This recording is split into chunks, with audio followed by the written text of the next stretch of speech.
Hello friends, मैं advocate Vinod Sharma अपने channel कानून और आम आदमी में आपका एक बार फिर हार्दिक स्वागत करता हूं। दोस्तों, आज की इस वीडियो में हम चर्चा करेंगे डाइंग डिक्लेरेशन के बारे में, जिसको हिंदी में मृत्यु घोषणा कहते हैं। दोस्तों, जब कोई व्यक्ति अपना दम तोड़ रहा होता है, उसकी मृत्यु होने को है, तो वो अपनी डेथ के बारे में कुछ स्टेटमेंट देता है। वो स्टेटमेंट ओरल हो सकती है या राइटिंग में हो सकती है, तो उसको हम डाइंग डिक्लेरेशन बोलते हैं, जो क्रिमिनल केस में बहुत ही महत्वपूर्ण होती है। और इंडियन लॉ में एक रिकॉग्निशन है कि मरता हुआ व्यक्ति झूठ नहीं बोलता, यानी कि a dying man seldom lies. और एक और इसमें टर्म है कि द ट्रूथ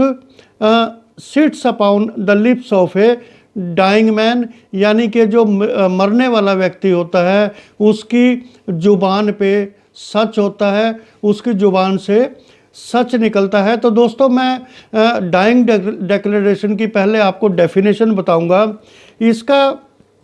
प्रावधान इंडियन एविडेंस एक्ट 1872 के सेक्शन 32 विद इन ब्रैकेट 1 में किया गया है। तो दोस्तों, सबसे पहले मैं आपको डेफिनेशन बताता हूं कि dying declaration is a statement written or verbal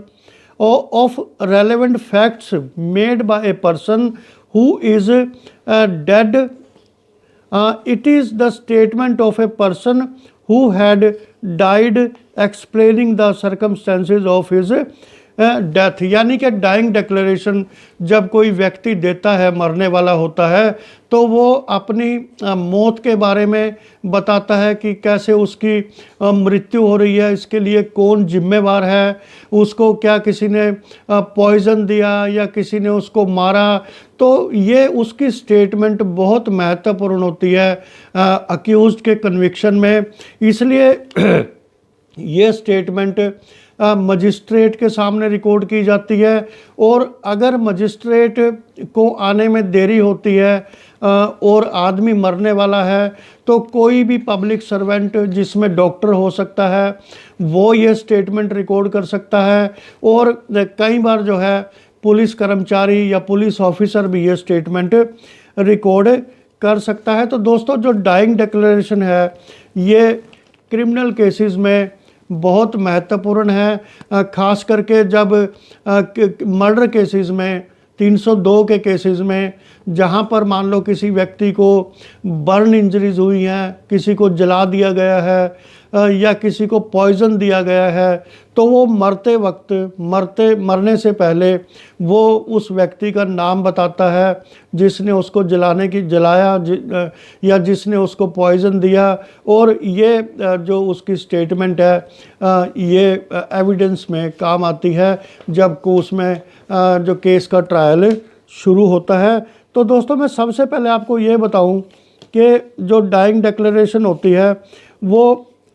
कौन रिकॉर्ड कर सकता है उसको कि अगर मरने वाले व्यक्ति की हालत बहुत ज़्यादा ख़राब है, तो ये जो स्टेटमेंट है पब्लिक सर्वेंट या डॉक्टर या कोई अन्य व्यक्ति इसको रिकॉर्ड कर सकता है और बाद में इसको जो है एविडेंस के तौर पे कोर्ट में पेश कर सकता है। और it cannot be said that dying declaration rendered by a police officer is always invalid. यानी कि कई बार हम पुलिस पर शक करते हैं कि पुलिस ने किसी दबाव में या किसी अन्य कारण से किसी व्यक्ति का डाइंग डिक्लेरेशन रिकॉर्ड कर लिया, लेकिन हर बार जो है हम पुलिस ऑफिसर पर डाउट नहीं कर सकते और उनकी जो रिकॉर्डिंग होती है डाइंग डिक्लेरेशन की वो हमेशा इनवैलिड नहीं होती। और अब मैं आपको बताऊं कि इसमें कंडीशंस क्या है जो इसको कोर्ट में एविडेंस के तौर पे एडमिसिबल माना जाए, तो वो कौन कौन सी कंडीशन है ये मैं आपको बताता हूँ। Number 1, the declarant who gave dying declaration should die. यानी कि जो स्टेटमेंट देने वाला व्यक्ति है, जो डाइंग डिक्लेरेशन देने वाला व्यक्ति है, उसकी मृत्यु होनी चाहिए। यानी कि मरने से कुछ समय पहले उसकी स्टेटमेंट रिकॉर्ड हो और बाद में उसकी मृत्यु हो जाए, ये एक कंडीशन है जब ये एडमिसिबल होगी। और दूसरा पॉइंट है the dying declaration must be complete, यानी कि आधी अधूरी डाइंग डिक्लेरेशन की, जैसे आपने फिल्मों में देखा होगा कि कोई व्यक्ति मरते हुए किसी का नाम बोल जाता है कि मुझे जो है मेरा मर्डर उस व्यक्ति ने किया है, तो वो कई बार अधूरी इन्फॉर्मेशन होती है। तो डाइंग डिक्लेरेशन की एडमिसिबिलिटी की ये शर्त है कि वो कंप्लीट होनी चाहिए, स्टेटमेंट आधी अधूरी नहीं होनी चाहिए। तीसरा पॉइंट इसमें यह है the cause of death must be explained by the declarant, यानी कि जो डाइंग डिक्लेरेशन करने वाला व्यक्ति है वो कॉज ऑफ डेथ, उसको कैसे मारा गया, ये क्लियर उसको जो है अपनी स्टेटमेंट में बताना होगा। और at least the circumstances which resulted in his death must be explained, और या जो डेक्लेरेंट है वो उसको ये ज़रूर बताना होगा कि किन हालातों में उसकी हत्या की गई, किन हालातों में उसे जो है मौत के कगार पर पहुंचाया गया और इसमें कौन लोग जिम्मेवार हैं। इसमें दोस्तों चौथा पॉइंट है it must be voluntary and uninfluenced, यानी कि कोई ज़बरदस्ती उससे जो है ये किसी का नाम ना बुलवाए, और ये स्वैच्छिक होनी चाहिए, वॉलंटरी होनी चाहिए, और इसमें बिना किसी डर के, बिना किसी प्रभाव के ये स्टेटमेंट रिकॉर्ड होनी चाहिए। और इसमें दोस्तों जो छठा पॉइंट है, पांचवा पॉइंट है the declarant who makes dying declaration must be conscious and coherent, और जो व्यक्ति डेक्लेरेशन दे रहा है डाइंग डिक्लेरेशन मरने से पहले, वो मतलब बेसुध नहीं होना चाहिए, अपने होश में हो वो, और साथ में जो है वो ऐसी स्थिति में हो कि वो बोलने के काबिल हो या लिखने के काबिल हो। तो अगर ऐसी स्थिति नहीं है तो डाइंग डिक्लेरेशन कोर्ट में एडमिसिबल नहीं होगी। और इसमें दोस्तों अगला पॉइंट है the declarant must be of sound state of mind, और जो डाइंग डिक्लेरेशन करने वाला व्यक्ति है वो एक साउंड स्टेट ऑफ माइंड का होना चाहिए, यानी कि उसका मानसिक संतुलन सही होना चाहिए, तभी ये डाइंग डिक्लेरेशन कोर्ट में एडमिसिबल होगी। और इसमें नेक्स्ट पॉइंट है दोस्तों the cause of death of declarant must be in question, और जो कॉज ऑफ डेथ है यानी कि जो मृत्यु का कारण है डाइंग डिक्लेरेशन करने वाले व्यक्ति का, उसका ज़रूर जिक्र होना चाहिए उसमें कि उसकी मृत्यु किस वजह से हो रही है। तो दोस्तों ये डाइंग डिक्लेरेशन पर जो है काफ़ी सारे केसेस माननीय सुप्रीम कोर्ट में और माननीय हाई कोर्ट्स में गए हैं। तो इस पे मैं थोड़ी सी स्थिति और स्पष्ट करूंगा कि क्या खाली किसी का नाम लेने से मरने वाला व्यक्ति जब किसी का नाम लेकर मरता है तो क्या उसी बेसिस पे